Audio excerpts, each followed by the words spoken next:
अंतर्गत डीबीटी के माध्यम से धनराशि के हस्तांतरण, अभिभावकों के खातों तक धनराशि को पहुंचाने के लिए और विभिन्न परियोजनाओं के लोकार्पण एवं शिलान्यास के शुभ अवसर पर हमारे बीच में आज मुख्य अतिथि के रूप में यहां पर उपस्थित उत्तर प्रदेश के माननीय यशस्वी मुख्यमंत्री आदरणीय श्री योगी आदित्यनाथ जी, मंच पर उपस्थित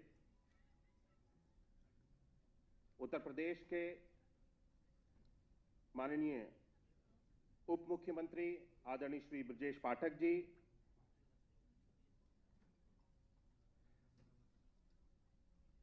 चीफ सेक्रेटरी आदरणीय श्री मनोज कुमार सिंह जी,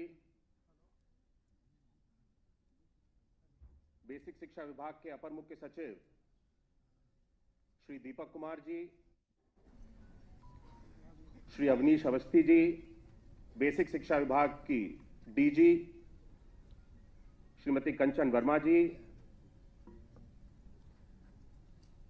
हमारे इस कार्यक्रम में जुड़े हुए विभिन्न सभी जनपदों में सभी माननीय जनप्रतिनिधिगण, सभी माननीय मंत्रीगण एवं यहां पर उपस्थित सभी समस्त अधिकारीगण, आप सभी का मैं आज के इस शुभ अवसर पे इस कार्यक्रम में हृदय से स्वागत करता हूं, वंदन करता हूं। आज का यह दिन केवल एक कार्यक्रम नहीं है, यह कार्यक्रम उत्तर प्रदेश के शिक्षा की क्रांति का एक पर्व है। बीते 8 वर्षों में माननीय मुख्यमंत्री जी के नेतृत्व में बेसिक शिक्षा विभाग ने जो कार्य किए हैं, वो केवल एक आंकड़ों की गिनती नहीं है, बल्कि भविष्य के निर्माण की एक योजना है।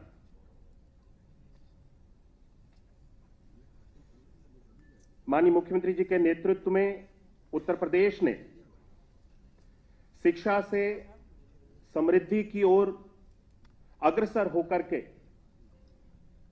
निरंतर कदम अपने आगे बढ़ाए हैं और आज का दिन ये उसी सफलता को हम सब लोग एक मूर्त रूप में देख रहे हैं। माननीय मुख्यमंत्री जी के नेतृत्व में उत्तर प्रदेश अब केवल शिक्षा एक सरकार की योजना मात्र नहीं है, बल्कि आज ये एक जन आस्था का रूप ले चुका है। आज अगर मैं पिछले 8 वर्षों की बात करूं तो उत्तर प्रदेश के अंतर्गत बेसिक शिक्षा विभाग में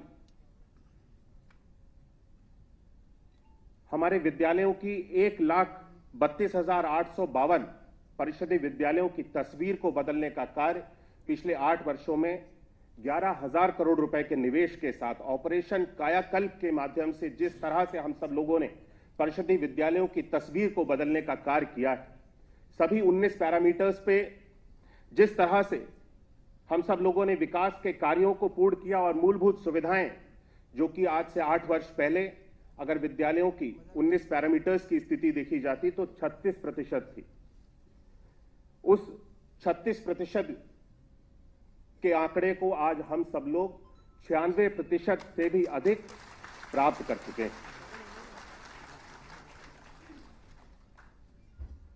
बालिकाओं की शिक्षा के लिए कस्तूरबा गांधी बालिका विद्यालय के माध्यम से जिस तरह से व्यवस्था बनाई गई, जहां पे पठन पाठन के लिए बालिकाओं के लिए कक्षा 6 से 8 तक की सुविधा होती थी और उसके बाद बच्चों की बालिकाओं की बहुत सी स्थिति ऐसी होती थी कि बच्चों की बालिकाओं की जो पढ़ाई थी वो रुक जाती थी।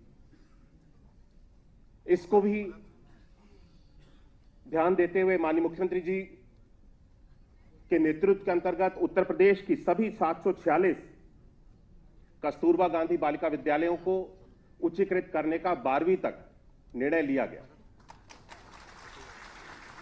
और जिसमें मुझे बताते हुए प्रसन्नता है कि 683 कस्तूरबा गांधी बालिका विद्यालयों को कक्षा 12वीं तक उच्चीकृत कर दिया गया है। सभी 746 केजीबीवी में स्मार्ट क्लास आईसीटी लैब की स्थापना की गई है। अतिरिक्त कक्ष और डॉर्मेट्री का भी निर्माण किया गया है, और इसी के साथ साथ आईआईटी गांधीनगर के माध्यम से विषय विज्ञान के लिए क्यूरियोसिटी कार्यक्रम भी संचालित किया जा रहा है। हमारे बच्चों के लिए पाठ्यक्रम में बुनियादी बदलाव किए गए।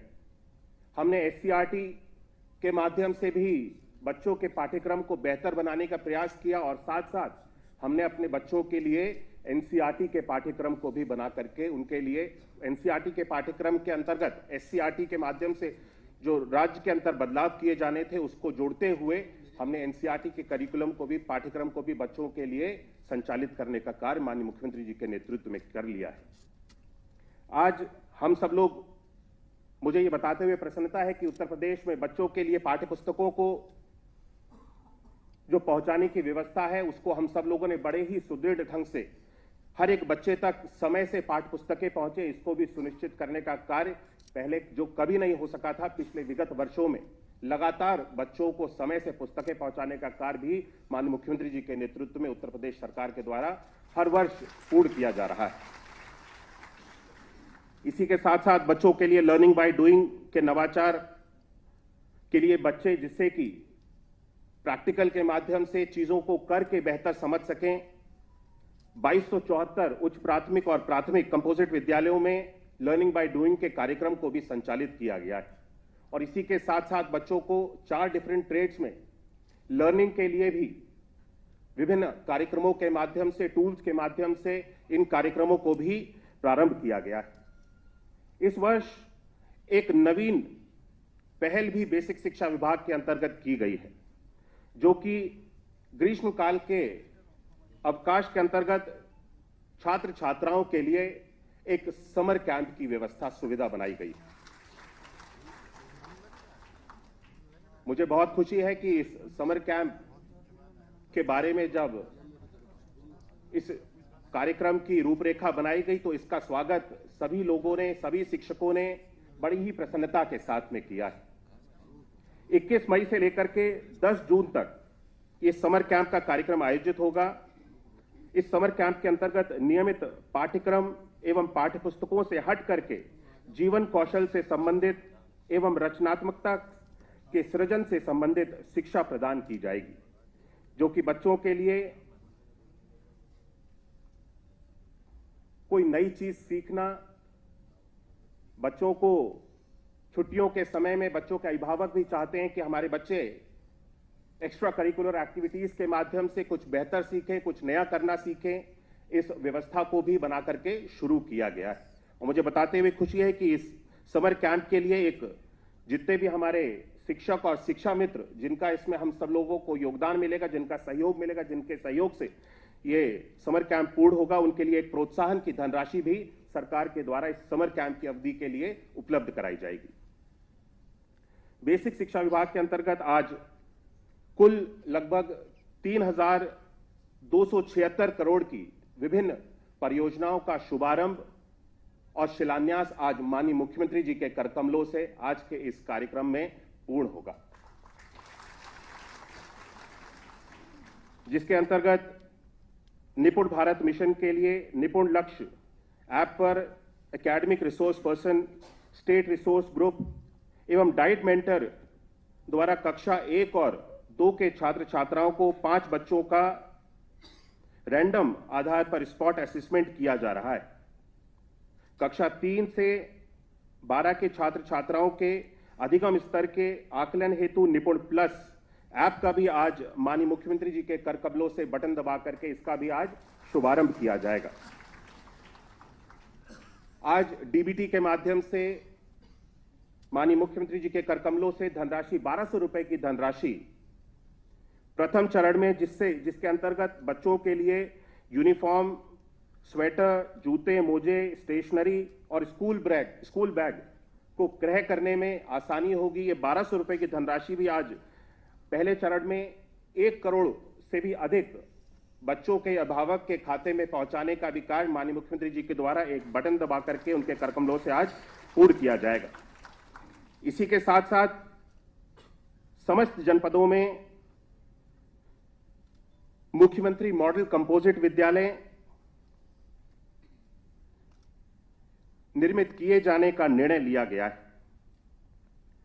यह मुख्यमंत्री मॉडल कंपोजिट विद्यालय शिक्षा की जो वर्तमान की हमारी व्यवस्था है उसको पूरी तरह से बदलते हुए और आज के इस नए परिवेश में, इस आधुनिक युग में बच्चों को किस तरह की शिक्षा मिलनी चाहिए डिजिटल एजुकेशन के साथ और सभी सुविधाओं के साथ, जिस तरह से बच्चे को एक ऑलराउंड डेवलपमेंट के लिए सुविधाएं मिलनी चाहिए, इस मुख्यमंत्री मॉडल कंपोजिट विद्यालय के माध्यम से जिस विद्यालय की जो छात्रों की कैपेसिटी होगी वो 1500 लगभग छात्र एक विद्यालय में पढ़ सकेंगे। इन विद्यालयों में 30 कक्षों की सुविधा उपलब्ध होगी। इसके साथ साथ खेल का मैदान, कौशल विकास के संसाधनों को भी विकसित किया जाएगा। प्री प्राइमरी के साथ साथ ये विद्यालय कक्षा 1 से लेकर के 12 तक विभिन्न पृथक अलग अलग कक्षाओं में इन विद्यालयों में पठन पाठन का कार्य संचालित किया जाएगा। आज माननीय मुख्यमंत्री जी के कर कमलों से 38 जनपदों के लिए मुख्यमंत्री मॉडल कंपोजिट विद्यालय के लिए रुपए 447.80 करोड़ रुपए का बजट आवंटित किया जा चुका है और माननीय मुख्यमंत्री जी के कर कमलों से आज इन सभी विभिन्न विद्यालयों का शिलान्यास किया जाएगा। प्रदेश के प्रत्येक जनपद के लिए मुख्यमंत्री अभ्युदय विद्यालय, जो कि वर्तमान में चल रहे हमारे परिषदीय विद्यालयों को उच्चीकृत करने की एक योजना है, जिसके माध्यम से वहां पर डिजिटल एजुकेशन को बढ़ावा देने के लिए, कक्षा के लिए कक्षों को बेहतर बनाने के लिए, उच्चीकृत करने की इन विद्यालयों को एक योजना बनाई गई है। आज माननीय मुख्यमंत्री जी के कर कमलों से 66 मुख्यमंत्री अभ्युदय विद्यालय का भी शिलान्यास किया जाएगा। एक विद्यालय को उच्चीकृत करने के लिए इसमें धनराशि 1 करोड़ 42 लाख रुपए की धनराशि से प्रति विद्यालय को उच्चीकृत करने का आज माननीय मुख्यमंत्री जी के कर कमलों से ये कार्य भी आज संपन्न होगा।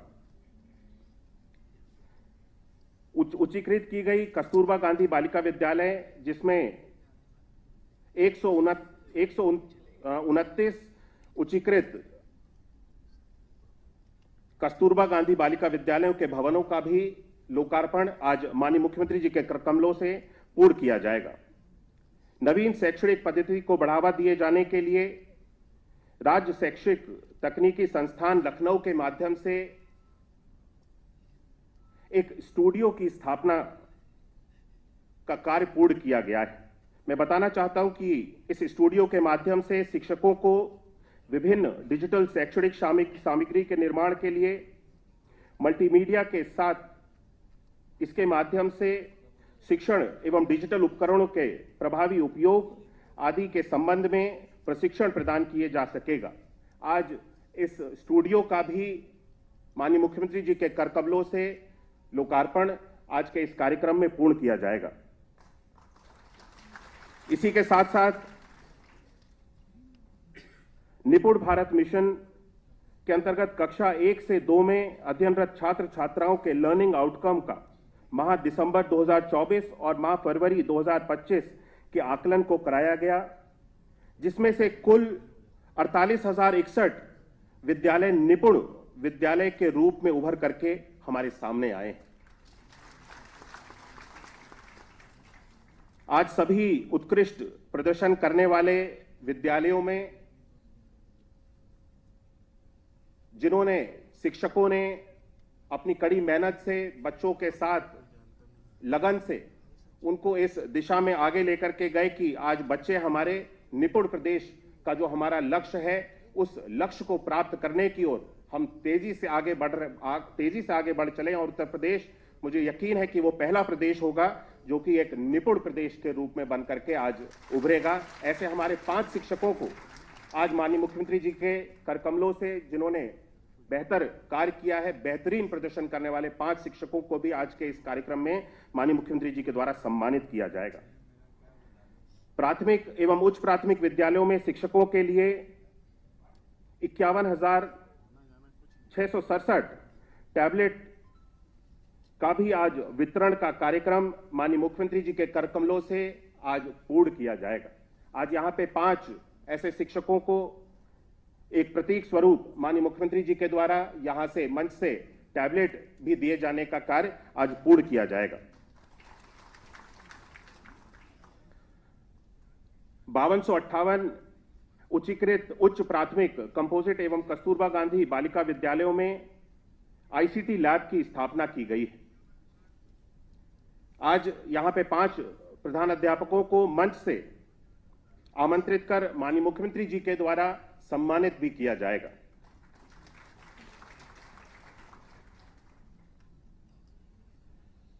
एससीईआरटी उत्तर प्रदेश द्वारा शिक्षक प्रशिक्षण के उपयोगार्थ हस्त पुस्तिका, सारथी एवं योजनाबद्ध तरीके से शिक्षा कार्य कराने हेतु शिक्षकों के उपयोगार्थ पुस्तक अनुरूपण विकसित की गई है। आज इन दोनों पुस्तकों का भी विमोचन माननीय मुख्यमंत्री जी के करकमलों से आज यहां पर पूर्ण होगा। साथियों, पिछली सरकारों के द्वारा बच्चों की उपस्थिति से ज्यादा चिंता चुनाव के समीकरणों की होती थी, और आज ये बदला हुआ उत्तर प्रदेश, जहां पे हर एक बच्चे की शिक्षा के लिए, उसकी ट्रैकिंग के लिए एक ट्रैकिंग सिस्टम, एक बेहतर शैक्षणिक सुविधा और शैक्षणिक मूल्यांकन को करने के लिए आज इस नए उत्तर प्रदेश में सभी व्यवस्थाओं को बना करके तैयार किया गया है। आज हमारे परिषदीय विद्यालयों में पढ़ रहे हर एक बच्चे के भविष्य के साथ खिलवाड़ ना हो, इसको सुनिश्चित करने के लिए आज उत्तर प्रदेश की सरकार पूर्ण रूप से प्रतिबद्ध है और कृत संकल्पित भी है। हर एक बच्चे को बेहतर शिक्षा का अधिकार है। पहले सरकारों में जो केवल वादे किए जाते थे कि हमारी सरकार एक बेहतर शिक्षा की प्रणाली को बना करके तैयार करेगी, आज उस वादे को भी, जो झूठे वादे किए जाते थे, आज उत्तर प्रदेश की सरकार ने इसको करके दिखाया है कि उत्तर प्रदेश किस तरह से शिक्षा के क्षेत्र में शिक्षा को एक राष्ट्र के निर्माण का साधन मानते हुए हमने जिस तरीके से माननीय मुख्यमंत्री जी के नेतृत्व में उत्तर प्रदेश में शिक्षा के क्षेत्र में कार्य किया है, ये उत्तर प्रदेश आज के युग का नया उत्तर प्रदेश है। भारत के ग्रोथ इंजन कहलाई जाने वाला उत्तर प्रदेश का शिक्षा विभाग आज देश में प्रथम स्थान पे आकर के खड़ा हुआ है। ये सब आज अगर संभव हुआ है तो आज माननीय हमारे नेतृत्व, हमारे देश के प्रधानमंत्री आदरणीय श्री नरेंद्र मोदी जी के नेतृत्व में और उत्तर प्रदेश के हमारे यशस्वी मुख्यमंत्री आदरणीय श्री योगी आदित्यनाथ जी के नेतृत्व में आज के इस शुभ अवसर पे मैं माननीय मुख्यमंत्री जी, माननीय उप मुख्यमंत्री जी का एक बार पुनः अपने हृदय से स्वागत करता हूं, वंदन करता हूं, अभिनंदन करता हूं। आज उनके करकमलों से उत्तर प्रदेश में बेसिक शिक्षा विभाग को जिन विभिन्न परियोजनाओं का लाभ मिलेगा, मुझे यकीन है इन सभी परियोजनाओं के, इन सभी विद्यालयों से हमारे बच्चों का भविष्य निरंतर और आगे सकारात्मक दिशा में आगे बढ़ेगा। इन्हीं शब्दों के साथ मैं अपनी वाणी को विराम देता हूं। बहुत बहुत धन्यवाद। जय हिंद, जय भारत। बहुत बहुत धन्यवाद माननीय, आपने विस्तार से आज के इस कार्यक्रम के बारे में जानकारी दी। विगत 8 वर्षों में बेसिक शिक्षा विभाग ने अनेकों उपलब्धियां हासिल की हैं और ये उसके ही प्रयास और उपलब्धियों का फल है कि आज बेसिक शिक्षा विभाग में क्रांतिकारी रूप से कायाकल्प हुआ है। इसी पर देखते हैं एक छोटी सी फिल्म। शिक्षा वह मूल मंत्र है जो विनम्रता, योग्यता और उन्नति का मार्ग प्रशस्त करती है। यही समाज की प्रगति का सशक्त आधार है। पिछले 8 वर्षों में सरकार द्वारा किए गए हैं शिक्षा व्यवस्था में अभूतपूर्व संरचनात्मक सुधार। राष्ट्रीय शिक्षा नीति के विजन को साकार करने के लिए संकल्पित है सरकार। एनसीईआरटी की पाठ्य पुस्तकें कक्षा 1 से 8 तक चरणबद्ध रूप से लागू की जा रही हैं। निपुण भारत मिशन एवं नवीन शिक्षण पद्धतियों पर 6 लाख शिक्षकों का गुणवत्तापूर्ण प्रशिक्षण पूर्ण किया गया है। निपुण भारत मिशन में लंबी छलांग लगाते हुए स्वतंत्र आकलन में 48,000 से अधिक निपुण विद्यालयों के शिक्षकों को निपुण सम्मान प्रदान किया गया है। साथ ही 400 प्रधानाध्यापकों के लिए निपुण चैंपियन पुरस्कार की अनूठी पहल आरंभ की गई है। ऑपरेशन कायाकल्प के तहत 2017-18 की तुलना में 2024-25 में मूलभूत अवस्थापना सुविधाओं में क्रांतिकारी सुधार हुआ है। विद्यालयों में छात्रों के स्वास्थ्य और विकास को ध्यान में रखते हुए पौष्टिक, स्वच्छ एवं गर्मा गर्म पका पकाया मध्याह्न भोजन के साथ साथ अतिरिक्त पोषण की भी व्यवस्था की जा रही है। डायरेक्ट बेनिफिट ट्रांसफर डीबीटी के माध्यम से प्रति छात्र 1200 रुपए की धनराशि सीधे अभिभावकों के खाते में भेजी जा रही है, जिससे यूनिफॉर्म, जूते, मोजे, स्कूल बैग और स्टेशनरी जैसी वस्तुओं की खरीद संभव हो रही है। पूर्व प्राथमिक शिक्षा के अंतर्गत 60,137 प्राथमिक या कंपोजिट विद्यालयों से को-लोकेटेड आंगनबाड़ी केंद्रों को बाल मैत्रिक फर्नीचर एवं आउटडोर प्ले मटेरियल से सुसज्जित किया जा रहा है। प्रिंट समृद्ध सामग्री, 500 से अधिक लाइब्रेरी बुक्स, गणित और विज्ञान किट तथा टीएलएम के माध्यम से जॉयफुल लर्निंग का सपना हुआ साकार। प्रधानमंत्री स्कूल फॉर राइजिंग इंडिया योजना के तहत प्रदेश में 928 विद्यालयों को ग्रीन स्कूल के रूप में विकसित किया गया है। लर्निंग बाय डूइंग कार्यक्रम के तहत 2274 विद्यालयों में कक्षा 6 से 8 के विज्ञान एवं गणित पाठ्यक्रम को 4 व्यावसायिक ट्रेड से जोड़ा गया है, जैसे engineering and workshop, energy and environment, agriculture, nursery and gardening, home and health care. इन विद्यालयों में 205 प्रकार के टूल्स एवं लैब सामग्री उपलब्ध कराई गई है। उत्तर प्रदेश सरकार ने बालिका शिक्षा को बढ़ावा देने के लिए कई कदम उठाए हैं। 746 में से 683 कस्तूरबा गांधी बालिका विद्यालयों को 12वीं कक्षा तक उच्चीकृत किया गया है। 10 लाख से अधिक बालिकाओं को जूडो कराटे का प्रशिक्षण दिया गया, जबकि 1,36,000 बालिकाओं को मिशन शक्ति के तहत पावर एंजल्स के रूप में प्रशिक्षित किया गया है। मीना मंच के जरिए 20 लाख बालिकाएं नेतृत्व कर रही हैं। 86,000 बालिकाओं और 746 शिक्षिकाओं को गाइड ट्रेनिंग दी गई है। गणित, विज्ञान और करियर गाइडेंस के लिए पंख पोर्टल और कौशल विकास प्रशिक्षण भी शुरू किया गया है।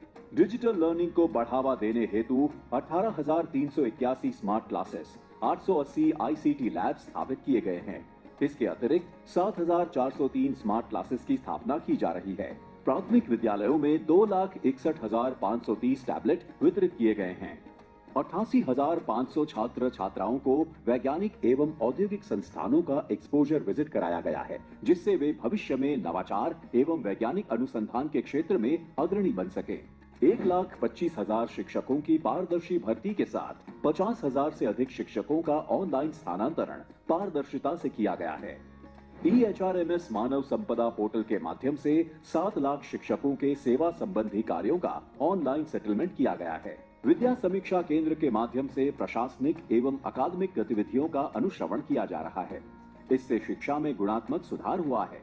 उत्तर प्रदेश सरकार के प्रयासों से प्रदेश में शिक्षा शिखर की ओर अग्रसर है, जिससे प्रदेश न केवल $1 ट्रिलियन की अर्थव्यवस्था बनने की ओर अग्रसर है, बल्कि एक सशक्त और शिक्षित समाज का निर्माण भी कर रहा है।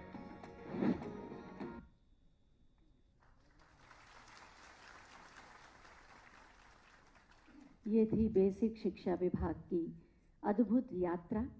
मंच पर आसीन हैं माननीय उप मुख्यमंत्री श्री ब्रिजेश पाठक जी। हम उनसे अनुरोध करेंगे कि आज के इस अवसर पर अपने विचार प्रकट करने की कृपा करें, आप सबकी तालियों के अभिवादन के साथ।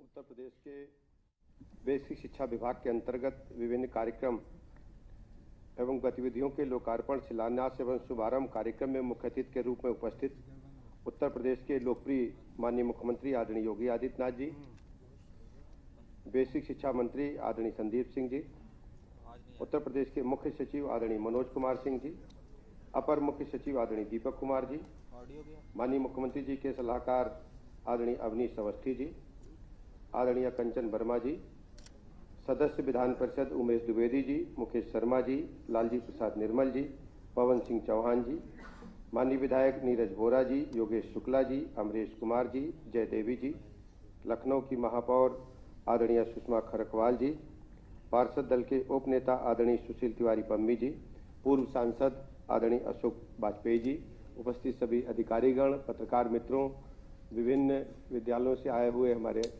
शिक्षक शिक्षिकाएं और सभी जनपदों से जुड़े हमारे माननीय मंत्रीगण, जनप्रतिनिधिगण, सभी अधिकारीगण, आप सबको मैं हृदय की गहराइयों से बहुत बहुत आभार प्रकट करता हूं, शुभकामनाएं देता हूं और माननीय मुख्यमंत्री जी का अभिनंदन करना चाहता हूं। 2017 से भारतीय जनता पार्टी की सरकार आदरणीय योगी आदित्यनाथ जी के नेतृत्व में बनी। हम कह सकते हैं कि उत्तर प्रदेश बीमारू राज्य के धब्बे से निकल करके आज विकसित और स्थापित राज्य के रूप में पूरे देश में चर्चा का विषय बना हुआ है। हर क्षेत्र में उत्तर प्रदेश ने अभूतपूर्व प्रगति हासिल की है। हम सब जानते हैं कि नागरिकों की जो मूलभूत आवश्यकताएं हैं, पानी, बिजली, सड़क, स्कूल, अस्पताल, लॉ एंड ऑर्डर को भी विशेष रूप से मैं उल्लेख करना चाहूंगा। हर क्षेत्र में देश भर में इसकी चर्चा है। अब टूटी सड़कें नहीं मिलती हैं, कनेक्टिविटी बेहतर हुई है, लोगों का आत्मसम्मान बढ़ा है। उन्हें जब प्रदेश के बाहर जाते हैं, देश के दूसरे हिस्सों में, उन्हें गौरव की अनुभूति होती है। लेकिन इसके लिए एक बड़ी टीम काम कर रही है। आप सोचिए, बेसिक शिक्षा विभाग जहां बच्चे पढ़ने नहीं जाना चाहते थे, अभिभावक सोचते थे पास के मॉन्टेसरी स्कूल में मिल जाए प्रवेश, भले ही बगैर मान्यता प्राप्त स्कूल हो। लेकिन आज मैं कह सकता हूं कि बेसिक शिक्षा विभाग ने उत्तर प्रदेश के शिक्षा व्यवस्था को आमूलचूल परिवर्तन की ओर ले जाने का काम किया है और यह सब संभव हो पाया है दृढ़ इच्छा शक्ति, कुशल नेतृत्व और जन जन को अपने से जोड़ना, अभियान से, मुहिम से जोड़ना। हमें अच्छी तरह याद है, बेसिक शिक्षा के स्कूलों में जब जनप्रतिनिधि के रूप में हम लोग भ्रमण के लिए जाते थे, 10 संख्या, 5 संख्या, कक्षा 1 से 5 तक के सारे बच्चे एक ही कक्षा में बैठ करके एक टीचर उन्हें बिठाकर रहता था और 3 की तैनाती है तो 3 वहां हर दिन जाते थे। एक दिन में सारे टीचर नहीं आते थे। ये सच्चाई है प्रदेश की। लेकिन 17 के बाद बदलाव शुरू हुआ। जो drop out rate Samajwadi party के शासनकाल में था, मात्र 17 से पहले 1 करोड़ 12 लाख बच्चे हमारे विद्यालयों में थे।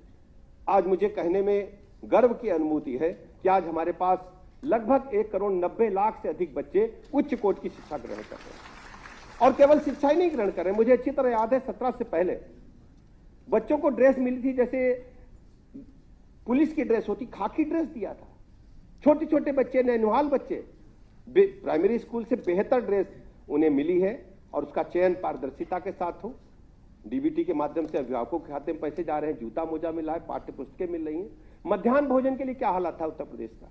एक सिंडिकेट बना हुआ था, वही बच्चों के पैसे खा रहा था, बच्चों के जो गुणवत्तापरक भोजन उसको निपटा रहा था। लेकिन हमारी सरकार ने मुख्यमंत्री जी के मार्गदर्शन में जो हमारी महिलाएं स्वयं सहायता समूह के माध्यम से उनको गुणवत्तापरक भोजन उपलब्ध कराने का काम किया है और आज बच्चों की संख्या में वृद्धि हुई है, उनमें आत्मविश्वास बढ़ा है स्मार्ट क्लासेस के माध्यम से। और कस्तूरबा विद्यालयों ने तो और अच्छा काम किया है। मुझे कई बार कस्तूरबा विद्यालयों के स्वयं मैंने निरीक्षण किया है।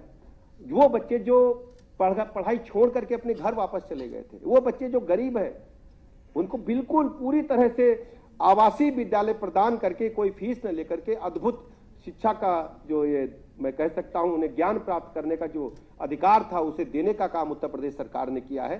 कस्तूरबा विद्यालय से निकली बच्चियां, आप याद करिएगा, कभी हम लोग फिर इसके बारे में रिसर्च डाटा लेकर के आपके समझ आएंगे। आप देखिएगा पूरे देश में चमत्कारिक रूप से प्रगति के मार्ग को तय करेंगी। ये हम कह सकते हैं उनके ज्ञान को देख करके, उनके प्रदर्शन को देख करके। कस्तूरबा विद्यालय के बच्चियों ने बेहतर काम किया है और बेहतर पढ़ाई हासिल की है, उनको भी उच्चीकृत करके इंटर तक हम ले जाने का काम किए हैं। ऐसे ही माननीय मुख्यमंत्री जी के नेतृत्व में मुख्यमंत्री कंपोजिट स्कूल बनाए जा रहे हैं, जिसमें लोअर प्राइमरी से लेकर के पूरे इंटरमीडिएट तक बेहतर शिक्षा लोगों को मिल पाएगी, गुणवत्तापरक शिक्षा मिल पाएगी। मॉडल स्कूल के रूप में डेवलप हो रहे हैं। हम कह सकते हैं कि बेसिक शिक्षा विभाग ने अद्भुत प्रगति हासिल की है। इसके लिए मैं बेसिक शिक्षा विभाग के सभी अधिकारियों का, माननीय मंत्री जी का, माननीय मुख्यमंत्री जी का हृदय से आभार प्रकट करता हूं। और जब किसी भी देश प्रदेश की शिक्षा बेहतर होती है, उस प्रदेश को आगे बढ़ने से कोई रोक नहीं सकता। यह दिन तय है। हर क्षेत्र में उत्तर प्रदेश तेजी के साथ आगे बढ़ा। कल हम मीडिया में देख रहे थे कि भारत ने आर्थिक क्षेत्र में चौथे स्थान पर आने का काम किया है। मैं माननीय प्रधानमंत्री जी का ऐसे अवसर पर मैं बहुत बहुत अभिनंदन करना चाहूंगा। प्रधानमंत्री जी के नेतृत्व में जब 2014 में माननीय मोदी जी को सरकार चलाने का अवसर मिला था, हम 11वें नंबर पे थे। 11वें नंबर से हम 5वें नंबर पर पाए और अभी चौथे पर आ गए। और शास्त्री उम्मीद कर रहे थे 47 में हम विकसित राष्ट्र बनेंगे। मुझे लगता है विकसित राष्ट्र के रूप में जो आंकड़ा 47 का लोग चर्चा कर रहे थे, हमें पहले ही हासिल हो जाएगा। हम चौथे आर्थिक मोर्चे पर चौथे राष्ट्र बनकर के पूरी दुनिया में उभरे हैं। शीघ्र भी हम तीसरे स्थान पर हासिल करेंगे। अभी आप सबने देखा ऑपरेशन सिंदूर की चर्चा करना चाहूंगा। ऑपरेशन सिंदूर में हमारे वीर जवानों ने, हमारी सेना ने, तीनों अंगों ने मिलकर के जिस ढंग से प्रदर्शन किया है, पाकिस्तान के घर में उनकी गोद में बैठे आतंकवादियों के अड्डों को नष्ट करके हमारी बहनों के सिंदूर का बदला लेने का काम किया है, ये पहले कभी संभव नहीं था। आप सोचिए, इससे पहले मुंबई की घटना, ताज होटल वाली घटना सुने, खुलेआम कसाब जैसे आतंकवादी आकर के AK-47 चलाते थे खुलेआम सड़कों पर, हमारे बड़े बड़े ऑफिसर्स और आम जनता की निरीह हत्या करके जाते थे। हम उनको डोजियर भेजते थे, चेतावनी देते थे, ये मोदी जी की सरकार है, हम दुश्मन उसके घर में घुसकर नेस्तनाबूद करेंगे, निपटाएंगे। और चाहे न्यूक्लियर वाला राज्य हो, चाहे साधारण राज्य हो, हम दुश्मन को बख्शेंगे नहीं। भारत माता की तरफ जो भी आंख उठा करके देखेगा, उसको हम नेस्तनाबूद करेंगे। भारत माता का झंडा पूरे विश्व में आसमान में सर्वोच्च शिखर पर लहराए। भारत माता इसके लिए तेजी के साथ माननीय मोदी जी के नेतृत्व में सब लोग एकजुट होकर के काम कर रहे हैं। इसके लिए मैं प्रदेश में माननीय मुख्यमंत्री जी का और राष्ट्र में माननीय प्रधानमंत्री जी का हृदय से आभार प्रकट करता हूं, अभिनंदन करता हूं। अपने सेनाओं का हृदय से मैं सैल्यूट करता हूं और उम्मीद करता हूं कि आने वाले दिनों में जो हमारी रक्षा सेनाएं हैं पूरी दुनिया में सर्वश्रेष्ठ प्रदर्शन करेंगी। हर स्थिति में हम आत्मनिर्भर बनेंगे, रक्षा क्षेत्र में भी आत्मनिर्भर बन रहे हैं। और उत्तर प्रदेश के विकास के बगैर देश के विकास की कल्पना नहीं की जा सकती। आज उत्तर प्रदेश राज्य पूरे राष्ट्र में नंबर 1 का राज्य बनने के लिए शीघ्र तेजी के साथ आगे बढ़ रहा है। आंकड़े प्रकाशित होंगे तो देखेंगे आप, हम सब पूरे राष्ट्र में नंबर 1 पर हैं। आज हम कह सकते हैं गेहूं उत्पादन में नंबर 1 पर हैं, दूध उत्पादन में नंबर 1 पर हैं, इसके अलावा चीनी उत्पादन में नंबर 1 पर हैं, ढेर सारे एग्रीकल्चर प्रोडक्ट्स में नंबर 1 पर हैं। अब एजुकेशन और मेडिकल क्षेत्र में भी नंबर 1 पर आएंगे। विद्युत खपत में हम नंबर 1 पर हैं। कौन सोचता था बिजली एक हफ्ता दिन में आती थी, एक हफ्ता रात में आती थी। इसी राज्य में 17 से पहले हमारे रिश्तेदार आते थे, जीजा फूफा पूछते थे 32 दिन की है कि रात की। भूल गए होंगे आप लोग।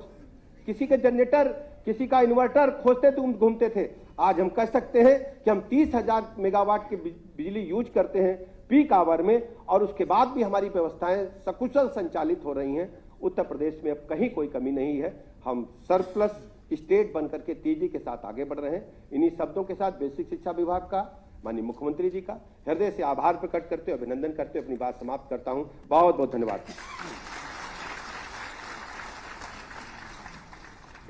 धन्यवाद माननीय, आपके उत्साहवर्धक उद्बोधन के लिए। और अब समय है शिलान्यास, लोकार्पण और शुभारंभ करने का। निपुण भारत मिशन के प्रभावी क्रियान्वयन के लिए कक्षा 3 से 12 के छात्र छात्राओं के स्पॉट असेसमेंट के लिए निपुण प्लस ऐप का निर्माण किया गया है। मैं माननीय मुख्यमंत्री महोदय से अनुरोध करूंगी कि बटन दबाकर निपुण प्लस ऐप का शुभारंभ करें। बटन दबते हैं। सहयोगात्मक पर्यवेक्षण हेतु निपुण लक्ष्य ऐप पर कक्षा 1 से 2 के छात्र छात्राओं का स्पॉट असेसमेंट किया जा रहा है। इसी तरह कक्षा 3 से 12 के छात्र छात्राओं के अधिगम स्तर के आकलन हेतु निपुण प्लस ऐप का शुभारंभ आज माननीय मुख्यमंत्री जी द्वारा बटन दबाकर किया जा रहा है। बहुत बहुत धन्यवाद माननीय। और अब डीबीटी के माध्यम से 1200 करोड़ से अधिक की धनराशि 1 करोड़ से अधिक बच्चों के अभिभावकों के खाते में माननीय मुख्यमंत्री महोदय से अनुरोध है बटन दबाकर इस राशि का भी हस्तांतरण करें, जिससे बच्चे ड्रेस, यूनिफॉर्म, स्वेटर, जूते, मोजे, स्टेशनरी और बैग इत्यादि लेंगे। किसी तरह की कोई आर्थिक बाधा उनके मार्ग में न आए। बहुत बहुत धन्यवाद माननीय। 43 मुख्यमंत्री मॉडल कंपोजिट विद्यालय और 66 अभ्युदय कंपोजिट विद्यालयों का शिलान्यास भी किया जाना है। मैं माननीय मुख्यमंत्री महोदय से पुनः अनुरोध करूंगी कि बटन दबाकर इनका शिलान्यास करें। इसमें से 5 मॉडल कंपोजिट विद्यालयों के लिए ओएनजीसी ने अपनी CSR से 150 करोड़ रुपए की धनराशि दी है।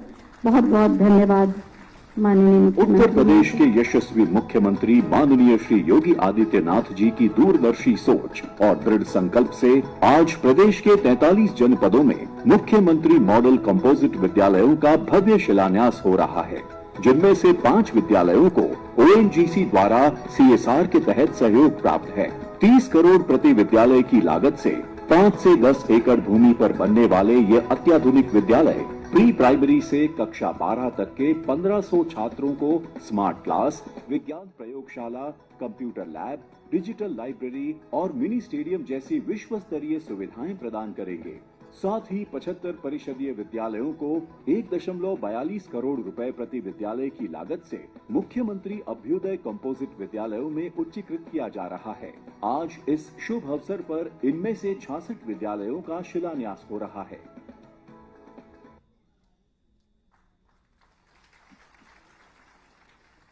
और अब हम माननीय मुख्यमंत्री महोदय से पुनः अनुरोध करेंगे कि 139 उच्चीकृत कस्तूरबा गांधी बालिका विद्यालय के नवनिर्मित भवनों जो कक्षा 6 से 12 के लिए है तथा अतिरिक्त डॉर्मेट्री का बटन दबाकर लोकार्पण करें।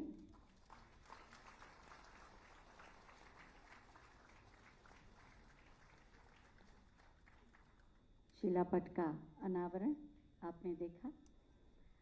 डिजिटल शिक्षा को और प्रभावी ढंग से आगे बढ़ाने के लिए राज्य शैक्षिक तकनीकी संस्थान लखनऊ में एजुकेशनल ब्रॉडकास्टिंग स्टूडियो का निर्माण किया गया है।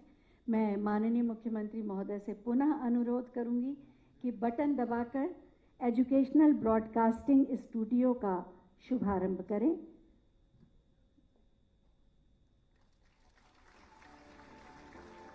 माननीय मुख्यमंत्री श्री योगी आदित्यनाथ जी के कर कमलों से बेसिक शिक्षा विभाग उत्तर प्रदेश में स्थापित SIET ब्रॉडकास्टिंग स्टूडियो का भव्य शुभारंभ किया जा रहा है। इस स्टूडियो के माध्यम से गुणवत्तापूर्ण डिजिटल शिक्षा को एक नई दिशा प्रदान की जाएगी। स्टूडियो को अत्याधुनिक सुविधाओं से सुसज्जित किया गया है, जिसमें प्रसारण grade camera system, virtual classroom हेतु क्रोमा सेटअप, लाइव स्ट्रीमिंग एवं रिकॉर्डेड प्रसारण की सुविधा, डिजिटल डिस्प्ले बोर्ड, उन्नत audio mixer, post production setup. इन आधुनिक तकनीकों के माध्यम से शैक्षणिक सामग्री को YouTube, टीवी चैनलों, वेब पोर्टलों, टेलीकॉन्फ्रेंसिंग, इंटरैक्टिव लाइव प्रसारण तथा मोबाइल एप्लीकेशंस के जरिए प्रसारित किया जाएगा। एनिमेशन एवं 3D विजुअलाइजेशन आधारित डिजिटल शिक्षण सामग्री का निर्माण भी किया जाएगा। यह पहल समग्र शिक्षा उत्तर प्रदेश के अंतर्गत गुणवत्तापूर्ण, समावेशी एवं तकनीक सक्षम शिक्षा की दिशा में एक अभूतपूर्व कदम है। और अब समय है प्रमाण पत्र और टैबलेट प्रदान करने का। माननीय मुख्यमंत्री महोदय से अनुरोध है कि वो ये प्रमाण पत्र और टैबलेट प्रदान करें। इस क्रम में सबसे पहले निपुण आकलन में जो विद्यालय सर्वश्रेष्ठ आए हैं, 48,061 विद्यालय हैं, लेकिन प्रतीक स्वरूप 5 लोगों को यहाँ दिया जा रहा है। सबसे पहले मैं आमंत्रित कर रही हूँ जूनियर हाई स्कूल सियाना बुलंदशहर की सुश्री जूली मलिक, इंचार्ज प्रधानाध्यापिका। विद्यालय में 1206 छात्र छात्राएं नामांकित हैं। विद्यालय को उत्कृष्ट विद्यालय का सम्मान भी प्राप्त है। इसके बाद आएंगी कंपोजिट विद्यालय छजरसी गौतम बुद्ध नगर की सुश्री अंजना वर्मा, इंचार्ज प्रधानाध्यापिका। विद्यालय में 1280 छात्र छात्राएं नामांकित हैं। राष्ट्रीय योग्यता परीक्षा के लिए भी विद्यार्थियों का चयन हुआ है। इसके बाद आएंगे कंपोजिट विद्यालय बलिया के श्री अभिलाष चंद्र मिश्रा, इंचार्ज प्रधानाध्यापक। विद्यालय में 1174 छात्र छात्राएं नामांकित हैं। विद्यालय को स्वच्छ विद्यालय राज्य पुरस्कार से सम्मानित किया गया है। अब आएंगी कंपोजिट विद्यालय गाजियाबाद से सुश्री इमराना सिद्दीकी, इंचार्ज प्रधानाध्यापिका। विद्यालय में 1135 छात्र छात्राएं नामांकित हैं। विद्यालय को निपुण विद्यालय घोषित किया गया है। इसके बाद कंपोजिट विद्यालय के चंदौली से सुश्री राधा रानी केसरी जी, विद्यालय में 1034 छात्र नामांकित हैं और बच्चों की आत्मीय संबंध और अनुपस्थिति पर ध्यान दिया जाता है। अब इसके बाद टैबलेट वितरण किया जाएगा। इस क्रम में जूनियर हाई स्कूल कमेलिया खास बहराइच की श्रीमती आंचल श्रीवास्तव, सहायक अध्यापिका, 210 नामांकन वाले इस विद्यालय को उत्कृष्ट अध्यापकों के प्रयासों के लिए भी सम्मान दिया जा चुका है। इसके बाद आएंगे junior high school Lakhimpur Kheri के श्री उमा शंकर मौर्य जी, प्रधानाध्यापक। विद्यालय में 435 छात्र नामांकित हैं। जनपद का सर्वाधिक छात्र नामांकन का पुरस्कार भी मिला है। जूनियर हाई स्कूल हरदोई के श्री विजय प्रताप प्रभारी प्रधानाध्यापक हैं। 500 से अधिक छात्र नामांकन किया है इनके विद्यालय में और इनके बच्चों को इंस्पायर पुरस्कार हेतु भी चयनित किया गया है। Junior high school Mahmudpur Lucknow की श्रीमती नीता यादव, प्रभारी प्रधानाध्यापिका। 2022 में आपको राज्य अध्यापक पुरस्कार से भी सम्मानित किया जा चुका है। 72 छात्र छात्राओं का नामांकन, 388 नामांकन किए गए हैं। पूर्व माध्यमिक विद्यालय अयोध्या के डॉक्टर मोहम्मद कलीम, प्रधानाध्यापक। 402 छात्र नामांकन वाले विद्यालय हैं और इनको सर्वाधिक छात्र के विद्यालय का प्रशस्ति पत्र दिया गया है। अब इसके बाद स्मार्ट क्लास की स्थापना के प्रमाण पत्र दिए जाएंगे। पीएनसी उच्च प्राथमिक विद्यालय बुलंदशहर की सुश्री आशा दिवाकर, प्रभारी प्रधानाध्यापिका। विद्यालय में 1223 छात्र छात्राएं नामांकित हैं। इसे निपुण विद्यालय भी घोषित किया गया है। कंपोजिट विद्यालय बाराबंकी की सुश्री सुषमा यादव, प्रभारी प्रधानाध्यापिका। विद्यालय में 553 छात्र छात्राएं नामांकित हैं। इसे भी निपुण विद्यालय घोषित किया गया है। Junior high school Munderwa Gonda के श्री राम शंकर मिश्रा जी, प्रधानाध्यापक। विद्यालय में 15 वर्षों से औसतन 500 से 600 नामांकन वाले इस विद्यालय में वर्तमान में 525 छात्र छात्राएं नामांकित हैं। पीएमसी कंपोजिट विद्यालय मुजफ्फरनगर के श्री मुकेश शर्मा जी, प्रधानाध्यापक। विद्यालय में 885 छात्र छात्राएं नामांकित हैं।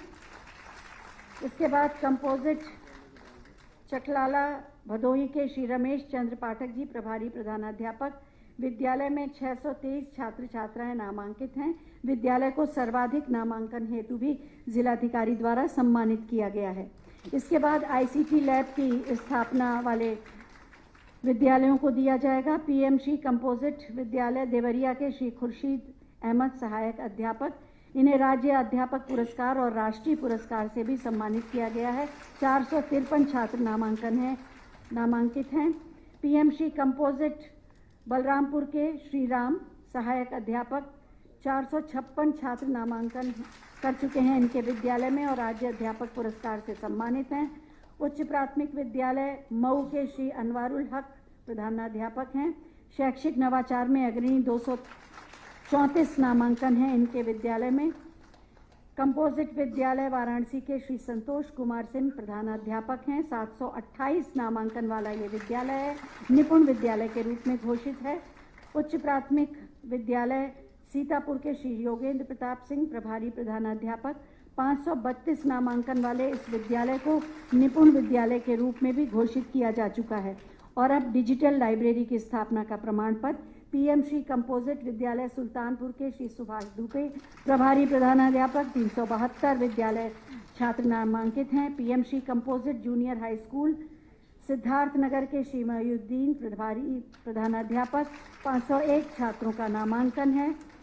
पीएमसी उच्च प्राथमिक विद्यालय मथुरा के श्री मुकेश कुमार शर्मा, इंचार्ज प्रधानाध्यापक। 916 नामांकन हुए हैं और निपुण विद्यालय घोषित है। पीएमसी कंपोजिट विद्यालय प्रतापगढ़ की सुश्री तारा देवी, इंचार्ज प्रधानाध्यापिका। 360 नामांकन वाला इनका विद्यालय है। पीएमसी उच्च प्राथमिक कंपोजिट विद्यालय बस्ती के श्री शिव प्रसाद, प्रभारी प्रधानाध्यापक। 214 नामांकन वाला विद्यालय है और इनके विद्यालय में 200 से अधिक प्रजाति के पौधे भी रोपित किए गए हैं।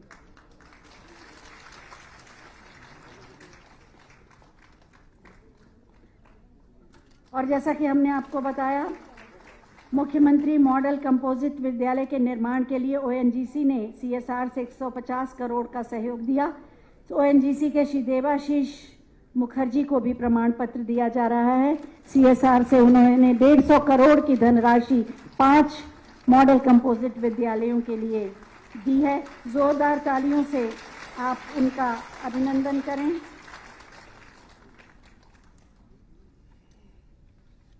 बहुत बहुत धन्यवाद माननीय।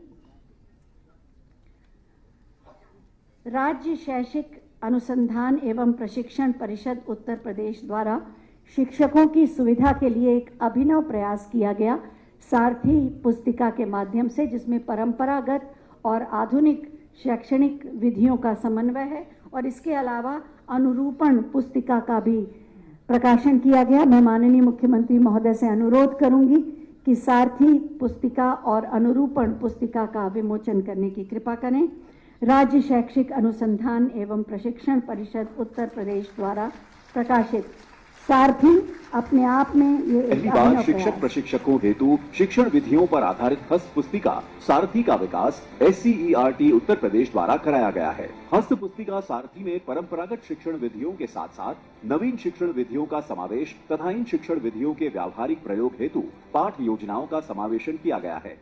SCERT उत्तर प्रदेश द्वारा कक्षा 1 से 12 तक की विभिन्न विषयों की पाठ योजनाओं का संकलन अनुरूपण तैयार कराया गया है। यह पाठ योजना संकलन अपेक्षित लर्निंग आउटकम्स की संप्रति में शिक्षकों को दिशा प्रदान करेगा।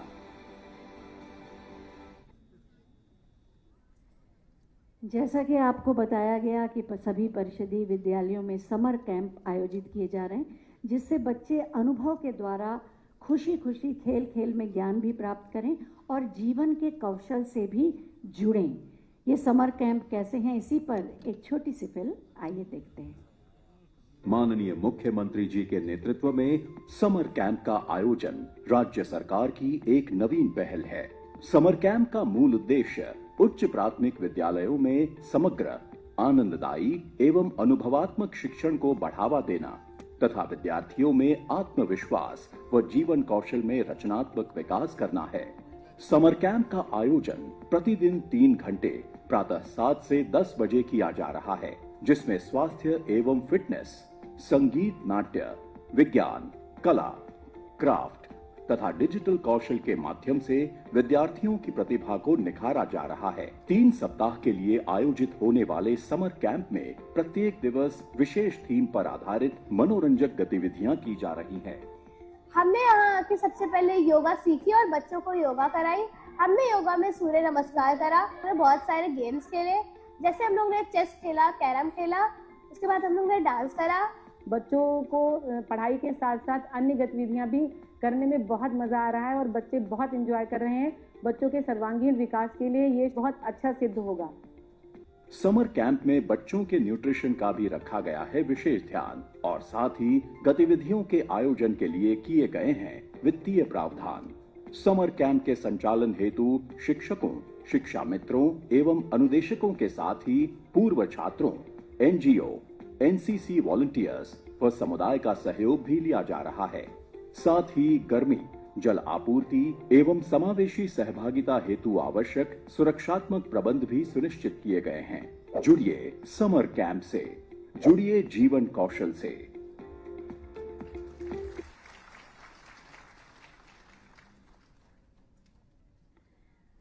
अभी आपने देखा कि किस तरह से विविध कार्यक्रमों और गतिविधियों के माध्यम से बेसिक शिक्षा के क्षेत्र में कायाकल्प हो रहा है और ये संभव हुआ है माननीय मुख्यमंत्री महोदय की दूरगामी व्यापक सोच, व्यवहारिक कुशल मार्गदर्शन और प्रतिबद्धता से, जो हम सब के भीतर भी सोचने का एक नया आयाम खोलती है और अपना श्रेष्ठ देने का साहस और बल भी देती है। मैं बहुत ही आदर के साथ माननीय मुख्यमंत्री महोदय से अनुरोध करूंगी कि आज के इस अवसर पर अपने बहुमूल्य मार्गदर्शन से हम सभी को अनुग्रहित करें, आपकी जोरदार तालियों के प्रणाम के साथ।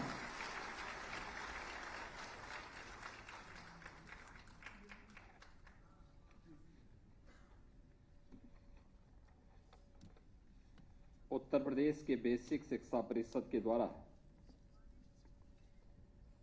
आज बेसिक शिक्षा से जुड़े हुए विभिन्न योजनाओं और परियोजनाओं के शुभारंभ, लोकार्पण और शिलान्यास कार्यक्रम में लखनऊ में आयोजित इस कार्यक्रम में मेरे साथ उपस्थित प्रदेश सरकार में उप मुख्यमंत्री श्री ब्रजेश पाठक जी, बेसिक शिक्षा विभाग के मंत्री श्री संदीप सिंह जी, प्रदेश के मुख्य सचिव श्री मनोज कुमार सिंह जी, अपर मुख्य सचिव बेसिक शिक्षा श्री दीपक कुमार जी, सलाहकार प्रदेश सरकार से अवनीश कुमार अवस्थी जी, यहां पर उपस्थित सभी माननीय जनप्रतिनिधिगण, प्रदेश के सभी जनपदों में आयोजित आज के इस कार्यक्रम में सभी प्रदेश सरकार के और केंद्र सरकार के हमारे मंत्रीगण, सम्मानित जनप्रतिनिधिगण, बेसिक शिक्षा परिषद से जुड़े हुए सभी अधिकारीगण, सभी सम्मानित शिक्षकगण और उपस्थित बहनों और भाइयों, आज एक साथ लगभग 3,300 करोड़ रुपए की परियोजनाओं के साथ ही बेसिक शिक्षा परिषद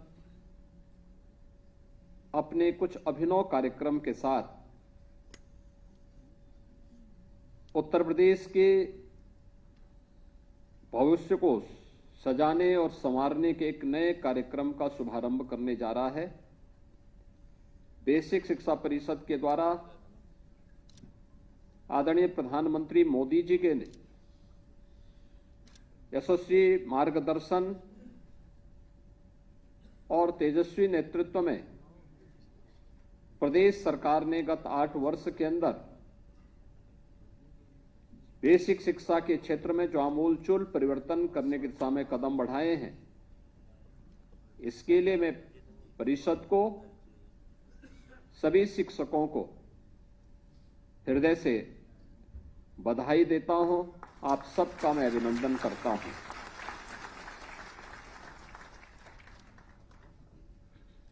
ऑपरेशन कायाकल्प से यात्रा प्रारंभ होती है और आज सीएम कंपोजिट विद्यालय और सीएम अभ्युदय विद्यालय के रूप में शिक्षा के एक नए मॉडल को प्रस्तुत करने के लिए बेसिक शिक्षा परिषद उतावला दिखाई दे रही है। याद करिए वह समय जब विद्यालयों में छात्रों का अभाव था, छात्र छात्राएं नहीं थे, विद्यालय बंद के कगार पर खड़े थे।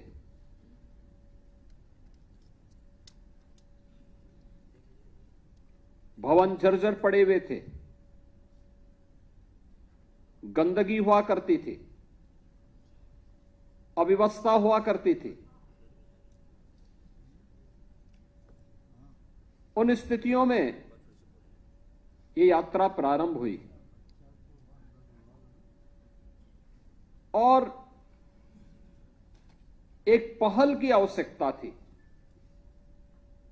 प्रदेश सरकार ने, प्रदेश में सरकार बदलते ही पहल प्रारंभ हुई तो उसको नेतृत्व अपने अपने विद्यालय में संबंधित विद्यालयों के प्रधानाचार्यों ने, शिक्षकों ने और उससे जुड़े हुए अन्य जो उनके सहयोगी थे, उन सब ने मिलकर के जो कार्य प्रारंभ किया। आज आप देख सकते हैं कि प्रदेश में लगभग सभी विद्यालय ऑपरेशन कायाकल्प के साथ जुड़ चुके हैं। जो थोड़े बहुत बचे होंगे 2-3%, मुझे लगता है कि इस वर्ष वे भी ऑपरेशन कायाकल्प से आच्छादित हो जाएंगे। स्कूल में ड्रॉप आउट रेट क्यों ज्यादा होता है, क्यों बढ़ता है? जब वहां पठन पाठन का माहौल न हो। जब वहां पे बुनियादी सुविधाएं न हो,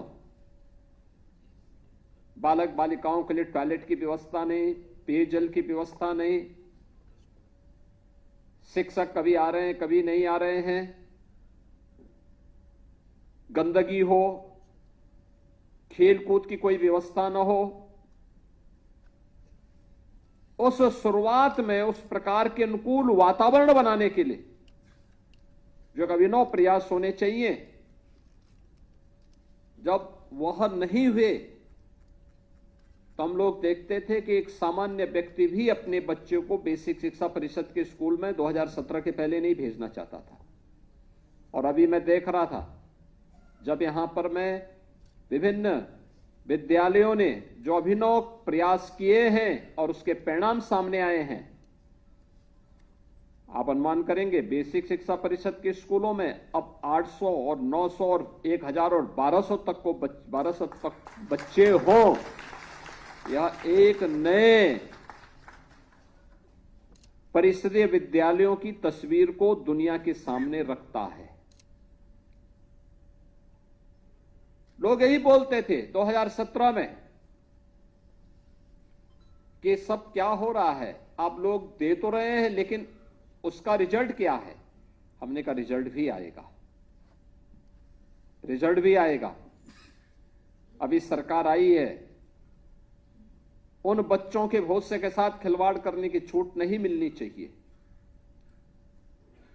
जिन बच्चों ने पढ़ने के एक लालसा से स्कूल तो गए लेकिन फिर असमय उसको वापस आना पड़ा, फिर जाना उसने बंद कर दिया। अब स्थिति बंद होनी चाहिए। और आज मुझे बताते हुए प्रसन्नता है, इन स्कूलों में छात्र छात्राओं की संख्या बढ़ी है। आज हम सब जब इन सभी रिजल्ट, इस सभी परिणाम को हम देखते हैं तो आज मुझे लगता है कि निपुण आकलन में जो रिजल्ट सामने आए हैं, अनुमान करिए 48,000 से अधिक विद्यालय इसमें सफलतापूर्वक अपने परिणाम के प्रति हम सबको आकर्षित कर रहे हो। याद करिए, पहले हम लोग देखते थे कि भाई स्वाभाविक रूप से जब स्कूल में ना बच्चा आएगा ना शिक्षक आएगा, तो उस समय अक्षर ज्ञान आप 5वीं क्लास के बच्चे से पूछते थे तो वो भी नहीं बता पाता था, उसको भी नहीं पता होता था। लेकिन अब यह क्लास 1 और क्लास 2 के बच्चों से भी अगर आप जानकारी लेंगे तो आपको वहां कुछ अच्छा देखने को मिलेगा, अच्छे परिणाम सामने देखने को मिलेंगे। और मैं तो आज बेसिक शिक्षा परिषद से कहूंगा कि प्रदेश भर के जितने भी बीएड और एमएड के छात्र होंगे, इनको एक सप्ताह के लिए वहां से छुट्टी करवा करके बेसिक शिक्षा परिषद के विद्यालयों में निपुण कार्यक्रम के आंकलन के लिए उन्हें भेजने की आवश्यकता है। उनकी ट्रेनिंग भी होगी फील्ड में, और फील्ड में ट्रेनिंग के साथ साथ वे वहां जाकर के देखें तो क्या हो रहा है और कैसे उनको कार्य करना है। दूसरा, वे वहां जाएंगे तो उन्हें स्मार्ट क्लास के साथ जुड़ने का अवसर भी प्राप्त होगा, डिजिटल लाइब्रेरी के साथ जुड़ने का अवसर प्राप्त होगा।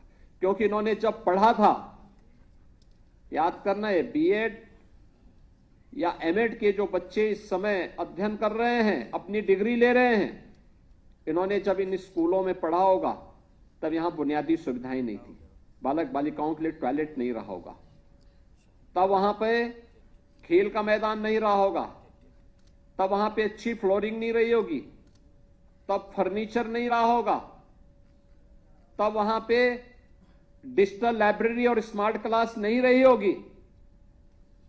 आज इनमें से ज्यादातर सुविधाएं उन विद्यालयों में उपलब्ध हुई हैं, इसलिए वे जाकर के एक और इसको देखें और देख करके और फिर वहां पर ये भी देखें कि रिजल्ट क्या है। हम पहले से परफॉर्मा बना करके दें कि निपुण का आकलन किस रूप में उसे करना है, पहली क्लास का कैसे, दूसरी क्लास का कैसे, तीसरी क्लास का कैसे, चौथी क्लास का कैसे, 5वीं क्लास का कैसे, और फिर उसी फॉर्म में उसको मांगिए। आप देखेंगे रिजल्ट आएंगे, रिजल्ट आएंगे। दूसरा, हमारा प्रयास होना चाहिए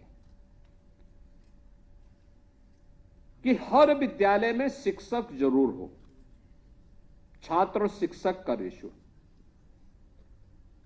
उसको हम हर हाल में मेंटेन करें, हर हाल में मेंटेन करें।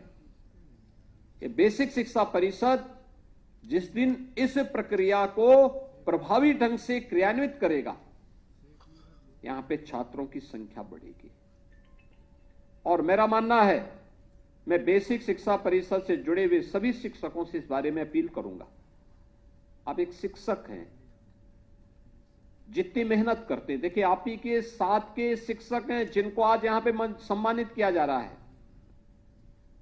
आप ही के साथ के शिक्षक हैं, इन्होंने अच्छा किया है, सम्मानित हो रहे हैं।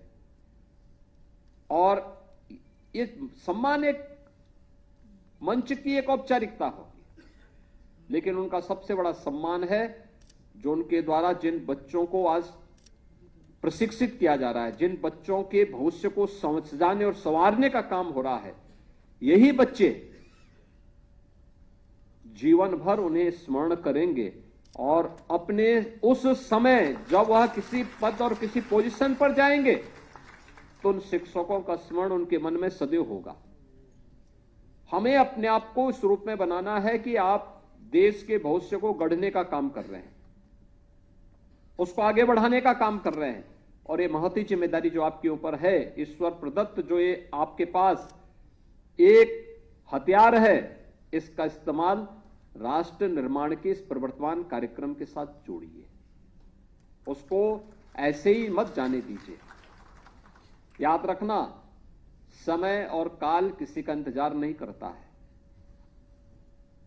जो भी व्यक्ति उसको अनावश्यक जाया करता है और स्वयं काल के प्रवाह का शिकार हो जाता है। हमें काल के प्रवाह का शिकार नहीं होना है, बल्कि इसके अनुरूप उससे 2 कदम आगे चल करके, आगे बढ़ करके जो दायित्व हमारे पास है, उस दायित्व के निर्वहन के लिए अपने आप को तैयार करना है। और आज मुझे प्रसन्नता है कि आज यहां पे हम लोगों ने बेसिक शिक्षा परिषद के उन बच्चों के लिए जिन्होंने अपना एनरोलमेंट करा चुके हैं, उन बच्चों के लिए 2 uniform, bag, books, bag, shoes, sweater, इन सब के लिए 1200 रुपए की डीबीटी के माध्यम से उन तक भेजने की तैयारी हुई है। एक साथ भेजा गया है। आप याद करिए, हमने जब आंकलन किया था, ये सभी चीजें हम अगर उन बच्चों को उपलब्ध कराते हैं, ड्रेस है, स्वेटर है, स्कूल बैग है, जूता मोजा है, स्टेशनरी है, तो हम लोगों ने जब आंकलन किया था तो हम लोगों ने देखा कि इस पे कुल खर्च होता है लगभग 900 से 1000 रुपया। फिर ये हुआ कि भाई इसमें थोड़ा सा और धनराशि बढ़ा करके देंगे तो आसानी से और भी अच्छा ले सकते हैं। उसको बढ़ा करके 1200 रुपया किया गया। और अब बेसिक शिक्षा परिषद के हर बच्चे के लिए सुविधा उपलब्ध करवाई गई है और आज डीबीटी के माध्यम से ये पैसा उन बच्चों के अकाउंट में यहां पे हस्तांतरित किया गया है। मैं इसके लिए उन सभी अभिभावकों को, सभी शिक्षकों को हृदय से बधाई दूंगा जिन बच्चों के लिए धनराशि जा चुकी है। जो बच्चे जुलाई में अपना नामांकन कराएंगे, उसका तत्काल आप वहां से नामांकन करवा करके अगर यहां भेजेंगे तो उसका पैसा भी जुलाई में फिर यहां से बेसिक शिक्षा परिषद से उनका पैसा धनराशि चला जाए। लेकिन जिम्मेदारी यह होनी चाहिए कि जिस गांव में विद्यालय है, जिस गांव में विद्यालय है, उस गांव के विद्यालय को, उस गांव और उसके अगल बगल के किसी भी विद्यालय में, किसी भी घर में कोई बच्चा ऐसा न हो जो 5 वर्ष से लेकर 14 वर्ष तक का बच्चा है, उसको स्कूल जरूर लेकर के आइए। बड़ा उपकार होगा आपका समाज पे। और मुझे लगता है कि अपने इस नैतिक उत्तरदायित्व को एक शिक्षक के रूप में हमें निर्वहन करना होगा। हम इस उत्तरदायित्व का निर्वहन करने के लिए अपने आप को तैयार करें। एक अभियान चलाएं जुलाई प्रथम सप्ताह में, स्कूल चलो अभियान का। अच्छा होगा प्रधानाचार्य आधे घंटे पहले स्कूल में आ जाए। शेष अध्यापक गांव में एक राउंड लगा करके फिर समय पे विद्यालय आ जाए। एक एक घर में पूछो कितने बच्चे स्कूल जाते हैं, कौन कौन गए हैं, जो नहीं गए हैं क्यों नहीं गए हैं, क्या कारण है, बस आपका इतना पूछना पर्याप्त है। गांव की जो आपकी समिति है, विद्यालय समिति है, उस समिति को भी इसके लिए तैयार करिए, ग्राम पंचायत को तैयार करिए, गांव में एक माहौल बनाइए। पहले दिन विद्यालय खुलने पर गांव के ग्राम प्रधान से और स्कूल की ओर से भी लोगों को कहिए कि भाई जो नए बच्चे आते हैं उनके अभिनंदन की तैयारी होनी चाहिए, ढोल नगाड़ा बजा करके उन बच्चों की तैयारी करिए, टीका लगाइए, उनको अच्छा विद्यालय में मिड डे मील उस दिन उपलब्ध करवाइए। एक माहौल दिखना चाहिए, गांव गांव में इस प्रकार का माहौल दिखना चाहिए। गांव गांव में फिर स्वच्छता का कार्यक्रम चलना चाहिए। अगर बेसिक शिक्षा परिषद गांव के अंदर किसी दिन ने कहे कि साहब स्वच्छता के कार्यक्रम के साथ हम जुड़ेंगे, कितना अच्छा मैसेज जाएगा।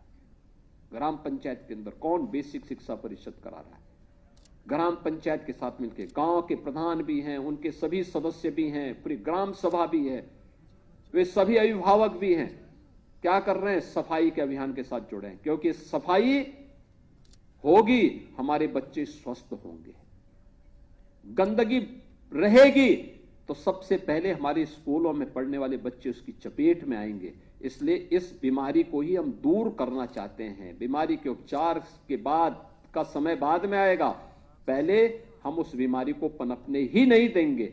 अगर यह संकल्प बेसिक शिक्षा परिषद भी उठा ले तो हर ग्राम पंचायत, हर नगर निकाय, हर वार्ड, सबसे अच्छा नेटवर्क तो आपके पास है, सबसे अच्छा हर गांव तक आप फैले हुए हैं।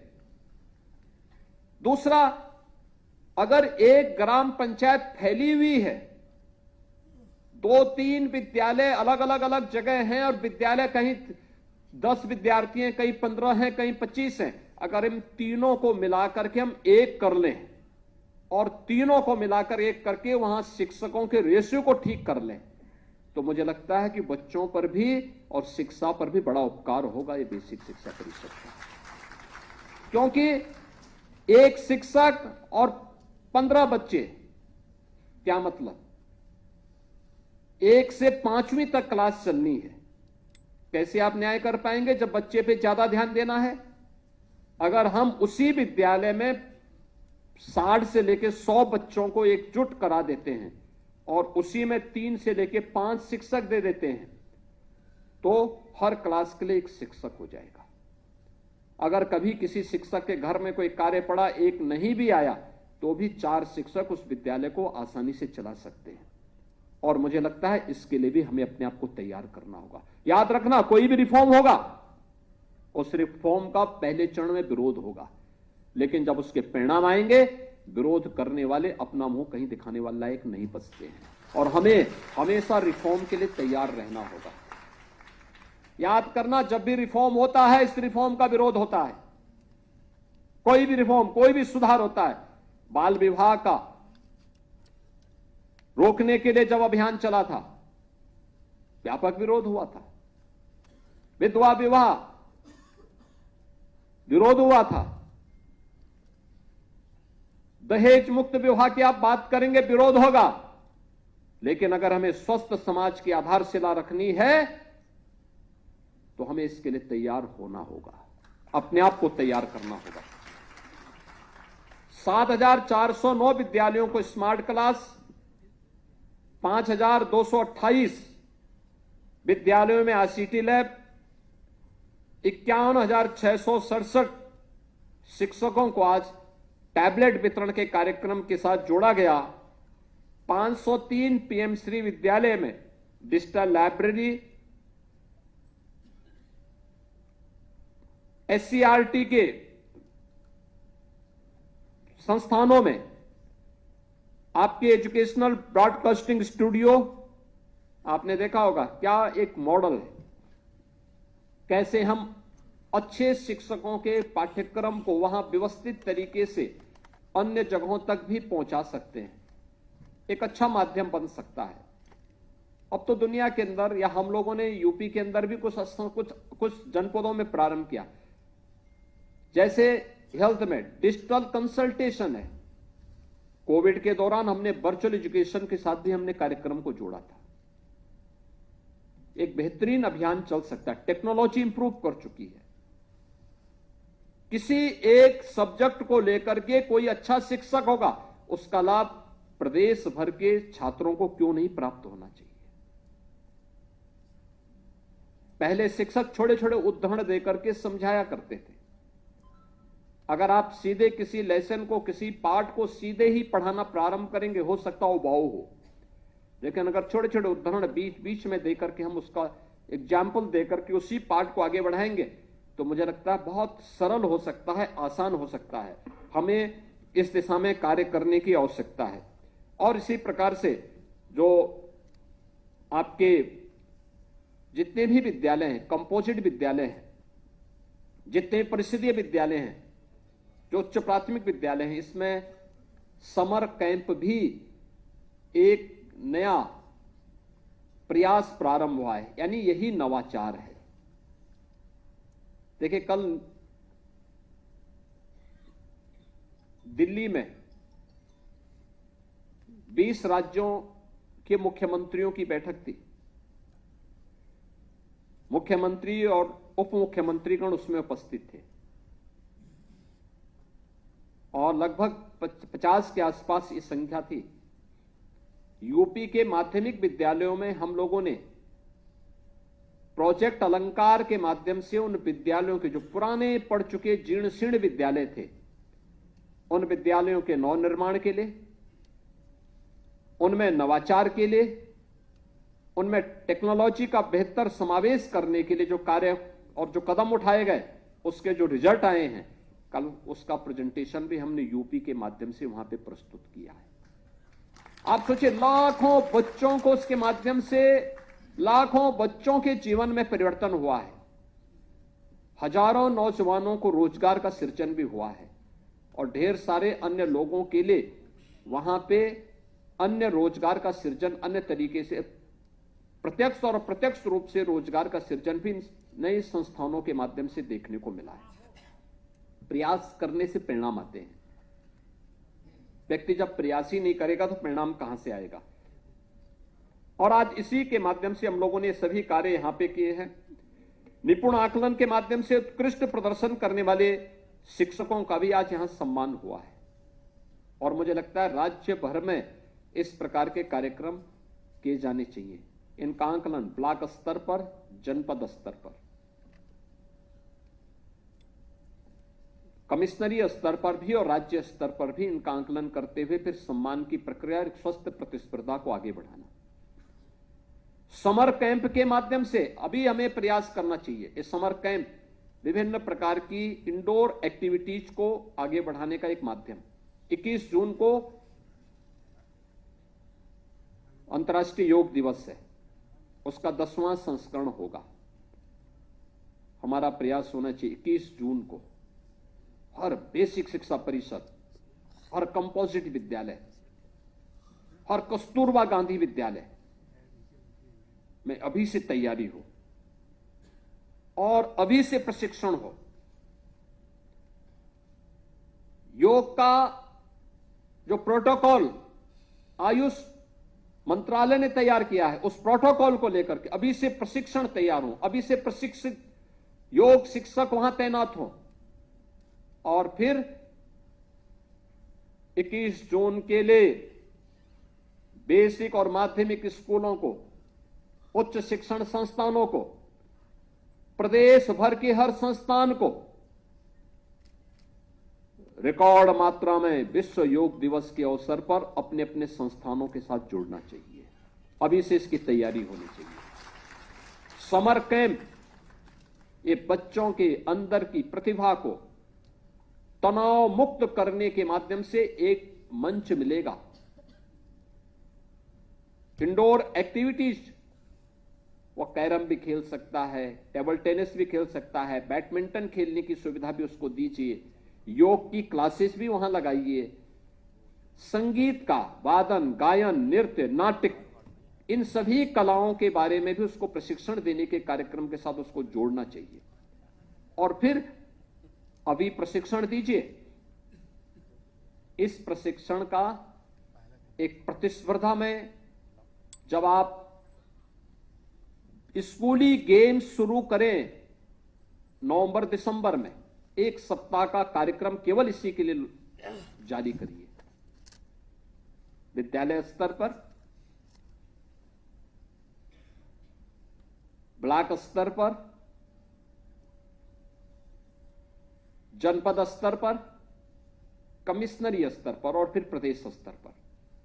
अगर आप ये 4 स्टेजेस में स्पोर्ट्स की, संगीत की, अन्य एक्टिविटीज को आगे बढ़ाते हुए कार्यक्रम को आगे बढ़ाएंगे तो अपने पाठ्यक्रम के साथ साथ उस बच्चे की, आवश्यक नहीं कि हर बच्चा पढ़ने में ही पारंगत हो, यह आवश्यक नहीं, उसमें और भी कोई प्रतिभा होगी। कोई संगीत में होगा, कोई स्पोर्ट्स में होगा, किसी के अंदर कोई अन्य हुनर होगा, उसको निखारने का काम हमारे स्कूलों को करना होगा और इस दिशा में हम प्रयास प्रारंभ कर सकेंगे तो एक अच्छा प्रयास प्रारंभ होगा। दोस्तों, आज यहां पे SCERT के द्वारा यहां पे सारथी और अनुरूपण, इन 2 पुस्तकों का भी विमोचन का कार्यक्रम यहां पे संपन्न हुआ है। ये पुस्तक केवल पुस्तक नहीं है, मैं दोनों का आंकलन कर रहा था, मैं दोनों को देख रहा था। हर विद्यालय में ये पुस्तक पहुंच जाए। पुस्तक जब हर विद्यालय में जाएगी तो हर विद्यालय में सुनिश्चित होना चाहिए कि वहां के प्रधानाचार्य के साथ साथ सभी शिक्षक उसका अवलोकन भी करें। इसमें जो कुछ भी आया है, मटेरियल जितना भी आया है, ये कहीं बाहर से नहीं आया, US और UK से नहीं आया है, ये सब आप ही के बीच के शिक्षकों का द्वारा दिया गया जो मटेरियल है वही उन पुस्तकों के माध्यम से आज संकलित करके आपके पास भेजा जा रहा है। क्योंकि आप ही के बीच में कुछ अच्छे लोग हैं जो अच्छा काम करते हुए भेज रहे हैं। SCERT उसी का संकलन करके आपके पास भेज रहा है। आपको भी देखने की, सीखने की कोई एक उम्र नहीं होती, हम भी उसमें कुछ सीख सकते हैं। यहां पे 139 उच्चीकृत कस्तूरबा गांधी विद्यालयों के जो नवनिर्मित भवन है या अतिरिक्त डॉर्मेट्री है, इसका लोकार्पण का भी कार्य हुआ है। आप सोचिए, वंचित तबके के वे बच्चे, वे बालिकाएं, जिसमें सबसे ज्यादा स्कूल छोड़ने की प्रवृत्ति थी, ड्रॉप आउट रेट सर्वाधिक था, कस्तूरबा गांधी ने एक संबल दिया, लेकिन वो केवल 8वीं तक था। हमने पिछले 8 वर्ष में तय किया कि नहीं, इसको 12वीं तक किया जाना चाहिए। आज उनके नवनिर्मित भवन लगभग सभी 746 कस्तूरबा गांधी विद्यालयों के अंदर तैयार हो चुके हैं। क्वालिटी कंट्रोल करना, वहां पे अच्छी सुविधाएं देना, वहां पे लॉजिंग फूडिंग की व्यवस्था अच्छी करना, वहां पे भी कुछ अच्छी एक्टिविटीज हो, क्योंकि ये देश के भविष्य के साथ जुड़ने का कार्यक्रम है और इसको भी हमें आगे बढ़ाने की आवश्यकता है। और 43 मुख्यमंत्री मॉडल कंपोजिट विद्यालय और 66 मुख्यमंत्री अभ्युदय कंपोजिट विद्यालय का शिलान्यास का कार्यक्रम भी संपन्न हुआ है। मैं ONGC को धन्यवाद दूंगा जिन्होंने 5 विद्यालयों के लिए हमें लगभग 150 करोड़ रुपए अभी तक उपलब्ध करवाए हैं और 5 अन्य के लिए वो देने जा रहे हैं। याद रखना, यूपी शिक्षा का एक नया मॉडल देने जा रहा है, स्कूली शिक्षा का, प्री प्राइमरी से लेकर के और सीनियर सेकेंडरी लेवल तक, प्री प्राइमरी से लेकर के, यानी आंगनबाड़ी को भी हम उसके साथ जोड़ेंगे। 1500 से 200 बच्चों के 2000 बच्चों 1500 से लेकर 2000 बच्चों के लिए एक ही कैंपस में डे स्कूल के रूप में से डेवलप करेंगे। अच्छी साइंस की लैब, बायोलॉजी की है, फिजिक्स की है, केमिस्ट्री की है, कंप्यूटर की है, या फिर आज के जो मॉडर्न एज से जुड़ी हुई टेक्निकल लैब्स होंगे, ये सभी उसमें देने के कार्यक्रम भी उसके साथ जुड़ेंगे। अच्छा, उनके पास स्टेडियम होगा, इंडोर गेम का होगा, मल्टीपर्पज हॉल होंगे और एक अच्छा शानदार कैंपस लगभग 10 से 15 एकड़ क्षेत्रफल में उसको डेवलप करने की कार्रवाई को आगे बढ़ाया जा रहा है। और अभी पहले चरण में हमने हर एक जनपद में 2-2 विद्यालय दे दिए हैं। लेकिन हमारा प्रयास है कि अगले सत्र तक हम इसको हर विधानसभा स्तर पर एक-एक विद्यालय दें।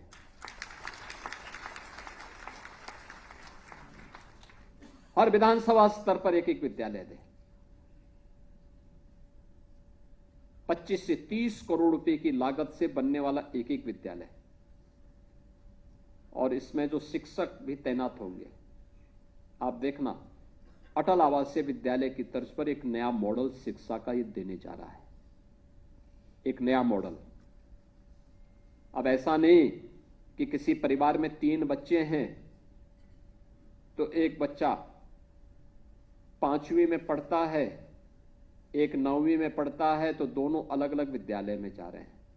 नहीं, अब प्री प्राइमरी से लेकर के अगर 3 बच्चे भी हैं, एक आंगनबाड़ी में है, एक 5वीं में है, एक 9वीं में है, तीनों एक ही विद्यालय में पढ़ सकते हैं। ये सुविधा हम देंगे। क्वालिटी एजुकेशन के साथ जोड़ेंगे, क्वालिटी एजुकेशन के साथ जोड़ेंगे, ट्रेंड टीचर देंगे और पर्याप्त मात्रा में शिक्षक देंगे। ऐसा नहीं विद्यालय भवन है, शिक्षक नहीं है, शिक्षक है तो फर्नीचर नहीं है, फर्नीचर है तो टॉयलेट नहीं है। ऐसा नहीं होगा। वहां पे सभी प्रकार की सुविधाएं एक छत के नीचे, एक कैंपस में सभी प्रकार की सुविधाएं प्राप्त होंगी। और यह एक नई शुरुआत बेसिक शिक्षा परिषद में, यह भी एक अभिनव प्रयास है, यह भी एक नवाचार बेसिक शिक्षा परिषद। यानी मुझे लगता है कि शिक्षा तो आधारशिला होती है। याद रखना, समाज हो या राष्ट्र, इसकी आधारभूत नींव है शिक्षा, और उसमें भी बेसिक शिक्षा। ये नींव के पत्थर हैं, और बेसिक शिक्षा ने पिछले 8 वर्ष में सर्वाधिक नवाचार किए हैं। इनोवेशन का एक नया केंद्र बिंदु बना है उत्तर प्रदेश का बेसिक शिक्षा परिषद। और याद करना, जहां पे इनोवेशन होंगे, जहां नवाचार होंगे, वहां बहुत सारे लोग बोलेंगे भी, उंगलियां भी उठेंगे, लेकिन इसकी चिंता नहीं करनी। आप अपना कार्य में अनवरत आगे बढ़ते रहिए। मुझे पूरा विश्वास है इसके परिणाम, सार्थक परिणाम सामने आएंगे। आज इन सभी कार्यों के लिए जो मुख्यमंत्री कंपोजिट विद्यालय, अभ्युदय कंपोजिट विद्यालय, कस्तूरबा गांधी विद्यालय और अन्य सभी प्रकार के कार्यक्रमों के साथ जुड़ते हुए आज जो प्रदेश भर के उन 1.5 करोड़ से ऊपर अधिक बच्चों के लिए जो 1200 रुपये प्रति छात्र के हिसाब से धनराशि जारी है, इस धनराशि के साथ साथ यहां पे हम लोगों ने ऑपरेशन निपुण में, स्मार्ट क्लास में और अन्य कार्यक्रमों को सफलतापूर्वक अपने विद्यालयों में लागू करने वाले शिक्षकों का भी सम्मान किया है। प्रदेश भर में आज हमारे मंत्रीगण, अन्य हमारे वरिष्ठ जनप्रतिनिधिगण इस कार्यक्रम को अपने अपने ब्लॉक में, अपने अपने जनपद में, इसको आज तहसीलों में, ये सभी प्रकार के कार्यक्रम चल रहे हैं, इसको संचालित कर रहे हैं। मैं इस अवसर पर पूरे प्रदेश वासियों को, सभी छात्र छात्राओं को इसके लिए बधाई देता हूं, सभी शिक्षकों का अभिनंदन करता हूं और अपील करता हूं कि जरूर इस बात को देखेंगे, पैसा जिनके पास पहुंच जाए उनकी uniform, bag, books, shoes, socks अनिवार्य रूप से आप उनके अभिभावकों के साथ बैठक करके उसको बनवाने की तैयारी जरूर करवाएंगे, इसको जरूर करवाएंगे। ये पैसा बच्चों के लिए है और इस पैसे से उन बच्चों के लिए यूनिफॉर्म जरूर बन जाए, उनके जूते मोजे जरूर आ जाएं, उनके बैग जरूर आ जाएं। या आप अभिभावक के साथ बैठक करके या सामूहिक रूप से विद्यालय स्तर पर प्रधानाचार्य और घर घर जाते समय शिक्षक भी प्यार के साथ उन अभिभावकों के साथ व्यवहार करते हुए समझाने की आवश्यकता है कि देखो बच्चे के लिए पैसा आया है, आप उसको बच्चे की उस पर खर्च करिए जो पैसा, और फिर सर्दियों में स्वेटर भी आ जाए, ये भी सुनिश्चित करवाएंगे। तो ये सभी कार्यों के साथ अगर आप जुड़ जाएंगे तो आपका बड़ा उपकार होगा शिक्षा पर भी, और आप अपने उन नैतिक उत्तरदायित्वों का निर्वहन ईमानदारी पूर्वक कर पाएंगे जिसके लिए एक शिक्षक से समाज अपेक्षा करता है। आज के इस अवसर पर एक बार फिर से मैं आप सबको हृदय से बधाई देता हूं, बेसिक शिक्षा परिषद को धन्यवाद देता हूं और विश्वास करता हूं कि नवाचार और शिक्षा की गुणवत्ता को बनाए रखते हुए बेसिक शिक्षा परिषद निरंतर प्रयास करेगा। आप सबके प्रति मेरी मंगलमय शुभकामनाएं। धन्यवाद। जय हिंद। बहुत बहुत धन्यवाद माननीय, आपके प्रेरणादायी उद्बोधन के लिए। आपके मार्गदर्शन ने हम सब के भीतर ये विश्वास जगाया कि शीघ्र ही बेसिक शिक्षा के क्षेत्र में भी उत्तर प्रदेश प्रथम स्थान पर होगा। आप सभी से अनुरोध है कि सभागार में जाकर अपना स्थान ले लें ताकि एक सामूहिक। बहुत बहुत धन्यवाद माननीय मुख्यमंत्री महोदय आपका।